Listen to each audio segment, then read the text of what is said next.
Hello and welcome inside Mayor Bill Peduto's office. I'm Katie O'Malley. This, of course, is Mayor Bill Peduto, and we are here today to talk about the first 100 days. Mayor, you have finally reached the 100-day milestone. It's a big day. You've had a lot going on. Tell us about some of the things that have been happening. Well, I think, coming in, we had a special emphasis, and it was really focusing back into the neighborhoods, and in particular, looking at neighborhoods that have been left behind. We know that Pittsburgh is getting a lot of accolades, a lot of the new economy and the jobs that are being created. But for a lot of different neighborhoods in the city of Pittsburgh, they haven't seen that ladder of opportunity. So right from the very beginning, we took a proactive approach to start to get them to have that same opportunity. Neighborhood empowerment is something we've heard a lot. You've been discussing. You've even established a whole new department. Let's talk about the Bureau of Neighborhood Empowerment. Yeah, right outside the door, we've allocated about 1/3 of the mayor's office to a new bureau, the Bureau of Neighborhood Empowerment, which really focuses on 4 key areas. Education, because basically any mayor who gives up on education has given up on the future of their city. We want to have programs from pre-K all the way to workforce development that really focus in on breaking cycles of poverty through the best tool that we know of, which is education. I was going to say, is that something you're hearing from the community a lot? Are they asking you, how are you going to break that cycle? What are you doing? What are you going to do? Well, one of the things that people have said is, even though we have an elected school board and a superintendent, that the city's role really needs to be more involved in the education of our children, not only in the classroom, but at those times that during the summer and during the most dangerous hours for kids in the city of Pittsburgh, between 3 and 6 p.m. And looking at our schools as more around community centers than just a place where kids are there for a few hours a day. What else can we expect from the Bureau of Neighborhood Empowerment? Well, the second area that they're focusing in on is housing. And for decades, we have had a policy that we basically look at housing in many different silos, and it's being created by developers from out of state that come in and they basically see it as a way to make a profit. What we want to do is to encourage home ownership, because we know that the value of property is going to go up in this city, that we're going to see for the first time in our lifetimes, for many of us, a boom, a population increase, no longer a decrease. And with that becomes more demand for housing, and with that comes higher prices.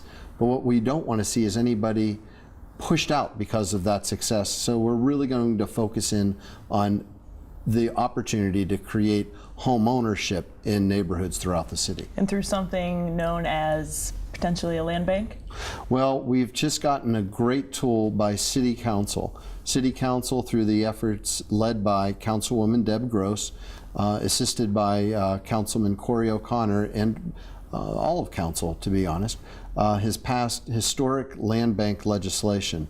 And what this will do, it will enable communities to come up with plans, and then the city will have a vital and critical tool to be able to open up these properties to see redevelopment.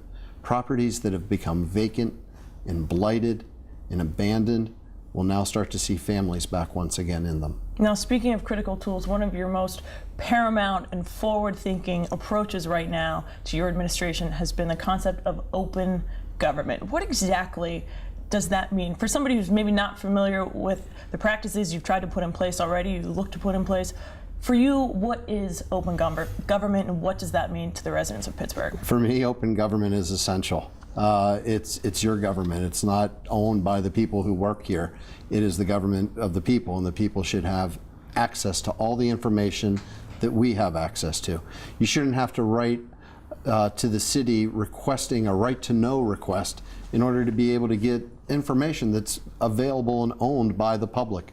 So what we're doing is we're opening up all of this data, and in the process, hopefully empowering community organizations, neighborhood groups, and individual people to have more of an ability to help change the direction within their own neighborhoods. In addition to opening up the books, you are also opening up yourself. I've done a little bit of research on just what you've been up to. Everybody knows you have been everywhere. There's not a day where you've not made multiple appearances, multiple availabilities. So many things are happening. In the first 100 days, you've given nearly 40 speeches. You've held 40 scheduled interviews, similar to this one, but I'm going to go with this one's probably the best one.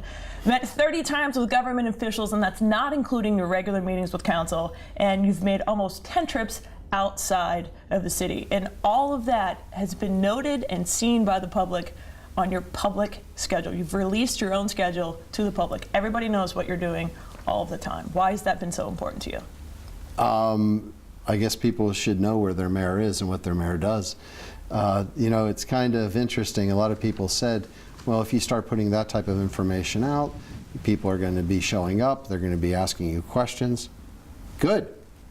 That's what comes with the job, right? Right. And so it's been great. The people of Pittsburgh have been showing up at the meetings. They know that they can see where I'll be any day of the week by going to the schedule. The schedule's on the website. But more importantly, it also keeps me accountable because I know that my schedule will be posted. That makes sure that I stay and I work almost every day of the week. In fact, for the first 44 days after Christmas, I never had one day off. And after a short few days off, I think I've had one day out of the next 50 that I've had off as well. I can't sustain that, and I'm not going to pretend that I can. But at the same time, it's been really rewarding because there have been great opportunities to be a part of a lot of different discussions. And I got to tell you, people are jazzed. I mean, they really are. You go into the neighborhoods and people can feel that there's a different tone to their government and they want to be a part of it. The requests that come into this office, I would say for every one that I'm saying yes to, there's at least 8 that we're saying no to just because of the inability for the time.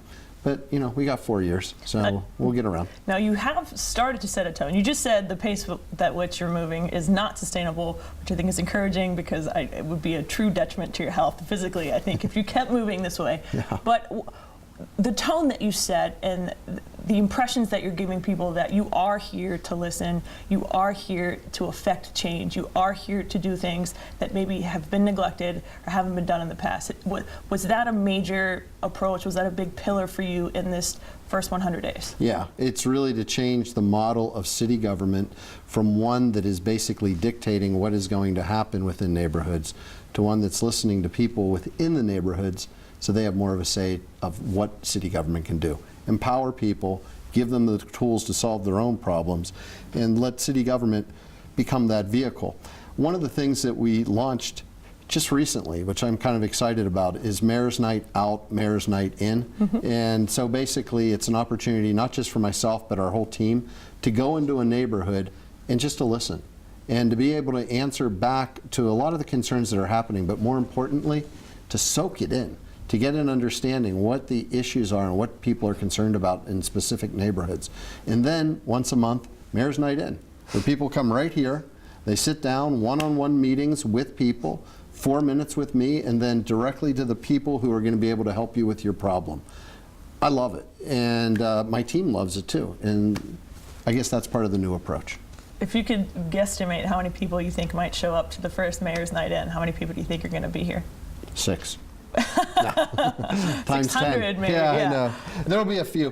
What we'll have to do is be able to schedule it so that people will be booked for their 4-minute slots so that they don't sit here for a few hours, but they'll actually be able to come in, get their work done, and get back out. Speaking of people who are coming in and getting their work done, a unique approach that you took, something that hasn't been done recently, was using a tool called Talent City to help fill the vacancies in your staff, to fill the vacancies of people who are going to be leading, who are going to be developing and innovating, seeing the vision and realizing the vision that you have for Pittsburgh.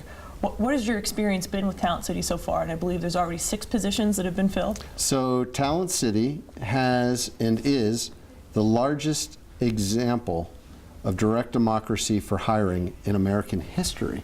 History. Not just Pittsburgh, but American history. History lesson. History lesson. There's never been process for a government that opened up all the key positions to anybody who wanted to apply and then used merit as the selection to hiring them. And it's been amazing. I mean, we had, I think for the director and assistant director positions, nearly 2,000 people apply. But hold on a second, okay? It's just right there. Oh no, not a binder. You see this? Yeah. Look at the size. These things are everywhere. Look at the size. They are of everywhere. thing. This office we are has them. working on not. This isn't so much our innovative approach, but this is showing how many people are here. This is the final list of recommendations. These aren't all the people that applied for boards, authorities, and commissions. Oh So after we went through, not myself, but the organization itself, Talent City, went through nearly 1,500 people from the city of Pittsburgh who applied to be on our boards, authorities, and commissions. They gave us this recommended list of the people for them, and this is what I used along with a couple of other lists in order to choose who would be on the boards, authorities, and commissions. You know what? I would say, and it's probably pretty close, nearly 90% of the people that we appointed to the major boards had never been asked to serve on a board, authority, or commission in the city of Pittsburgh before. These are first-time appointees. This is a whole new These people group are of people. hungry for those the appointments. They're ready to be on those boards and commissions. They're ready to have an impact. But the thing about it is, they've never been asked. You know, the old model was you basically have to be at the right fundraiser or support the right candidate or put up a certain number of yard signs. What we decided to do is strip away all that and find people who really care about their communities and about the city, that have the talent and the wherewithal to do it. And the most important ingredient, the integrity to do what's right for the city of Pittsburgh. And we have a whole new group. And one last thing. All right. I love the enthusiasm. Yeah. Do you see this? There's just so much energy happening right now. It's the coffee. So the other last thing about it, we set out so that the diversity of the boards, authorities, and commissions, the major ones, the URA, the Sports and Exhibition Authority, the Water and Sewer Authority, these are things we hear about all the time. Spending over $1 billion a year.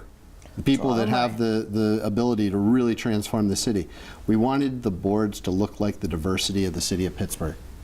We exceeded it. We exceeded it with the majority of the people being women, and the number of folks that are African American exceeding the African American percentage in the city. And you know what we did? We did it with talent. Speaking of things that you've done with talent and some transitions that you've made or some changes that you've made internally, not so much externally, the Office of Municipal Investigations, that's something that you have worked to reform. Let's talk about that. Well, we completely overhauled it. Right from the first day. The Office of Municipal Investigations has been a hot spot. A lot of people in the community concerned. A lot of things happen, interaction between the police and the community, and they feel that there's not a fair hearing that is going on internally. And the Office of Municipal Investigation has historically fallen under the Public Safety Department. So it was police investigating police. What we did is we took that and we moved it to where it should be, the law department. So now the oversight of OMI happens by our city solicitor. Our city solicitor was the former solicitor for the Citizens Police Review Board, Lourdes Sanchez Ridge. Lourdes, she's tough. She was a federal prosecutor in Miami in the 1980s that went after the cocaine cartels and was able to prosecute them. So this is a woman who knows. She's fierce. She knows her stuff. And she is devoutly loyal to justice. Through integrity. Through integrity again. The person who we hired to head OMI, the former chair of the Citizens Police Review Board. And not only that, but a former police officer with the University of Pittsburgh Police, the first African-American woman ever hired by the University of Pittsburgh Police, and someone that rose through the ranks not only to earn her master's degree, but to be the first non-faculty position to win the Chancellor's Award because of the way that she does her work. And again, integrity. Right, so, and that's a demonstration of the kind of homegrown person that you're looking for, right? Somebody who's qualified and is familiar and maybe doesn't have, or has earned their way into that position. She came through Talent City. She applied through Talent City, and she was the most qualified person to be able to take on that position. Speaking of other departments that you've made some adjustments in, let's talk about innovation and performance. This sounds like something that is really significant to you. We hear often about innovation and performance and technology and advancement, forward thinking, making Pittsburgh one of the next smart cities. Let's talk about that. So basically, the city government operates much in the same way as it did in 1970. And a lot of the technology that we utilize is either antiquated or completely out of date. So we wanted to be able to enhance the way that we do business.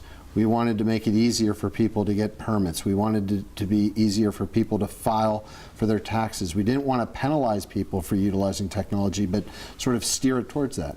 But that only helps in one direction. It helps in modernizing a system. So what we created was a whole new department, a department of innovation and performance that works off of 3 key areas, almost like a triangle. How can technology provide services that are more efficient, more effective, and more equitable? 3 E's. The 3 E's, while at the same time using performance-based budgeting in order to be able to provide the needed resources to get it done, and finally making sure that it's sustainable so that we're doing it not just for the basis of doing it today, but that it will be there for tomorrow. So you create technology, performance-based budgeting, and sustainability, and create a whole new department around it, the Department of Innovation and Performance, that now oversees not only our information technology, but a whole new Department of Sustainability and the Office of Budget and Management. And all 3 of those working together under a great new leader, Ms. Deborah Lamb. Did Deborah come to us through Talent City? Deborah came to us through former Mayor Tom Murphy, who they met on an international panel over in Europe. Deborah was a consultant to the C40 cities around the world, the largest 40 cities on earth, where she was using these principles. But after years of being a consultant, the North Hills native decided it was time to come home and actually see it get to work.